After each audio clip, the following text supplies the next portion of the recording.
2024 का साल दुष्यंत चौटाला के लिए सबसे बड़ी अग्नि परीक्षा लेकर आ रहा है। 2024 का साल डिसाइड करेगा कि दुष्यंत चौटाला की सियासत सरपट दौड़ेगी, क्या दुष्यंत चौटाला की सियासत खड्डे में फंसेगी या दुष्यंत चौटाला की सियासत खाई में गिर जाएगी। 2019 का चुनाव दुष्यंत चौटाला के लिए मिला जुला रहा था। परिवार से अलग होकर जेजेपी का गठन करने के बाद पहले लोकसभा चुनाव के अंदर दुष्यंत चौटाला अपनी ही सीट हार गए थे और बाकी सीटों पर भी उनकी जमानत जब्त हो गई थी।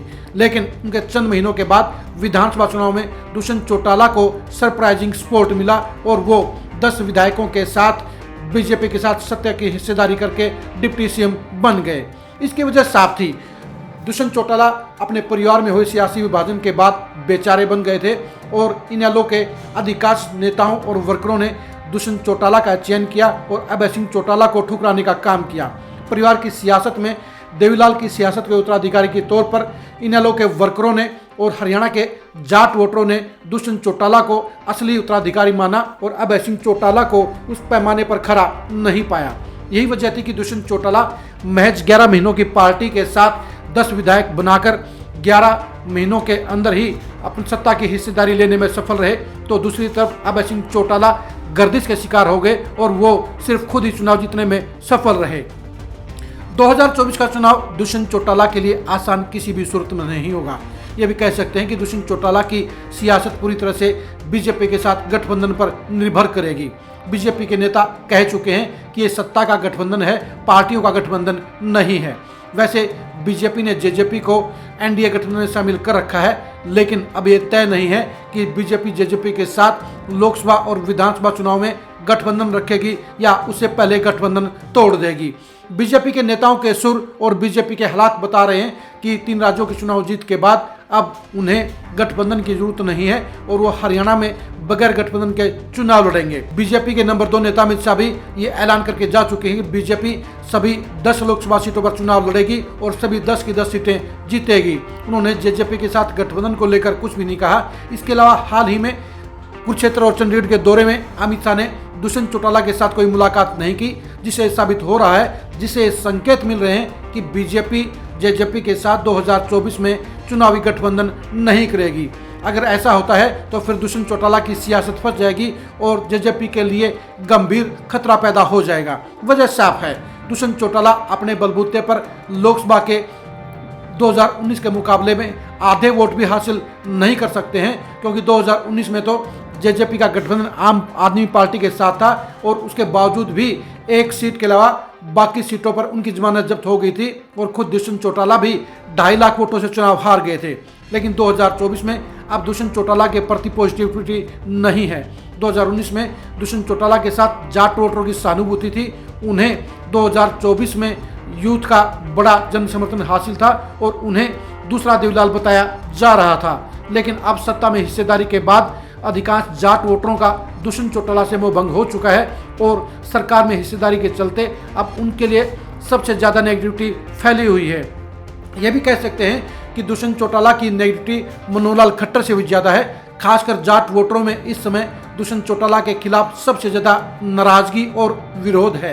यही वजह है 2024 का चुनाव दुष्यंत चौटाला के लिए आसान नहीं होगा और अगर दुष्यंत चौटाला की पार्टी को अकेले लोकसभा चुनाव लड़ना पड़ गया तो उन हालात में 10 की 10 सीटों पर दुष्यंत चौटाला की पार्टी की जमानत जब्त हो सकती है। उसके बाद विधानसभा चुनाव आएंगे। अगर विधानसभा चुनाव में भी बीजेपी के साथ जेजेपी का गठबंधन हुआ तो उन हालात में दुष्यंत चौटाला 2-4 सीटें जीतने की पोजीशन में आ सकते हैं। लेकिन अगर बीजेपी ने जेजेपी के साथ गठबंधन तोड़ लिया तो फिर दुष्यंत चौटाला के लिए खुद की चुना सीट जीतना भी बेहद मुश्किल हो जाएगा।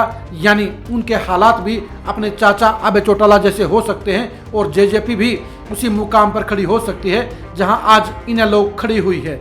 यही वजह है 2024 का चुनाव जेजेपी और दुष्यंत चौटाला के लिए बेहद डिसाइडिंग साबित हो सकता है।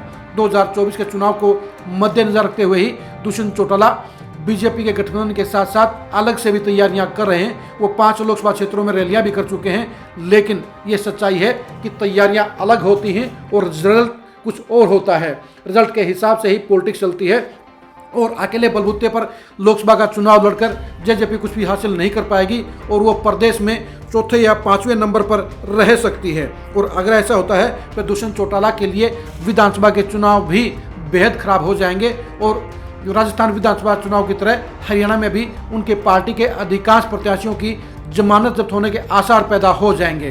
दुष्यंत चौटाला के लिए 2024 का साल इसलिए बेहद खास है क्योंकि अगर उनकी पार्टी का खाता नहीं खुला तो फिर भविष्य के लिए भी दुष्यंत चौटाला की सियासत पर सवालिया निशान लग जाएगा।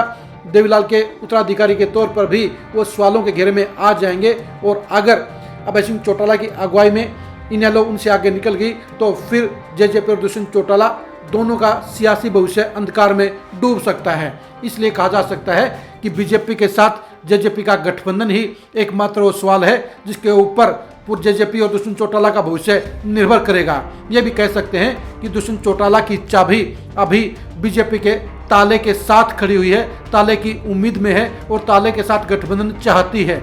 लेकिन बीजेपी का हरियाणा का एक भी नेता नहीं चाहता कि जेजेपी और दुष्यंत चौटाला के साथ उनका गठबंधन हो और 2024 में दोनों पार्टियां मिलकर चुनाव लड़ें। वैसे भी बीजेपी को जेजेपी के साथ गठबंधन में कोई फायदा नहीं है और यही वजह है कि बीजेपी अलग से चुनाव लड़ने की प्लानिंग पर काम कर रही है और कुछ ही समय के बाद दुष्यंत चौटाला की जेजेपी के साथ बीजेपी गठबंधन तोड़ने का ऐलान भी कर सकती है। यानी 2024 का साल दुष्यंत चौटाला के लिए किसी भी तरह से अच्छा संदेश देकर जाता हुआ नजर नहीं आ रहा है। 2019 में जहां दुष्यंत चौटाला के लिए सब कुछ अच्छा रहा था, वहीं 2024 के साल में दुष्यंत चौटाला के लिए चुनौतियों के पहाड़ सामने नजर आ रहे हैं और दुष्यंत चौटाला खराब हालात में फंसते हुए नजर आ रहे हैं क्योंकि दुष्यंत चौटाला की पार्टी जेजेपी को लेकर जाट वोटरों का मोह भंग हो चुका है और दुष्यंत चौटाला 2024 में अपने बलबूते पर ना तो लोकसभा में अच्छी परफॉर्मेंस कर सकते हैं और विधानसभा चुनाव में भी उनकी पार्टी में भगदड़ मचने के आसार बन रहे हैं और उनकी पार्टी का खाता खुलने पर भी सवालिया निशान लग सकता है क्योंकि दुष्यंत चौटाला को सपोर्ट करने वाले जाट वोटर अब दुष्यंत चौटाला से दूर जा चुके हैं और किसान आंदोलन और दूसरे कारणों के चलते व बीजेपी के साथ गठबंधन के चलते भी बड़ी नाराजगी का आलम है जो 2024 में जेजेपी और दुष्यंत चौटाला दोनों को बड़ा नुकसान पहुंचाने का काम करेगा। यही वजह है कि 2024 का साल दुष्यंत चौटाला के लिए सबसे निर्णायक साबित होगा। उनकी राजनीति के रूट को तय करने का काम करेगा, उनकी सियासत के मुकाम को तय करने का काम करेगा और उनके सियासी भविष्य को भी तय करने का काम करेगा। 2024 में दुष्यंत चौटाला के सियासी भविष्य को जानने के लिए आप खरी खरी न्यूज़ के साथ बने रहिए। 2024 में जेजेपी की चुनावी रणनीति को समझने के लिए भी आप खरी खरी न्यूज़ के साथ बने रहिए। 2024 में बीजेपी और जेजेपी के गठबंधन के अंजाम को जानने के लिए भी आप खरी खरी न्यूज़ के साथ बने रहिए। आप हमारे फेसबुक पेज को फॉलो कीजिए, आप हमारे यूट्यूब चैनल को सब्सक्राइब कीजिए। नमस्कार।